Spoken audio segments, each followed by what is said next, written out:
মাননীয় প্রধান উপদেষ্টা প্রফেসর মোহাম্মদ ইউনূস আগামী 23 সেপ্টেম্বর শুরু হতে যাওয়া জাতিসংঘ সাধারণ পরিষদের 80তম অধিবেশনের উচ্চ পর্যায়ের সাধারণ বিতর্ক ও অন্যান্য গুরুত্বপূর্ণ অনুষ্ঠানে বাংলাদেশ প্রতিনিধি দলের নেতৃত্ব দেবেন।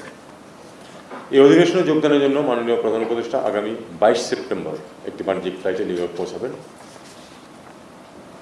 এবছর জাতিসংঘের 80তম বর্ষপূর্তি এবং এ লক্ষ্যে সাধারণ বিতর্কের প্রতিপাদ্য হল better together 80 for piece, development and human rights. জাতিসংঘের 3টি মূল স্তম্ভ আপনারা জানেন: শান্তি ও নিরাপত্তা, উন্নয়ন এবং মানবাধিকার। সবই এমনভাবে সমানভাবে এবারের অধিবেশনে গুরুত্ব পাবে।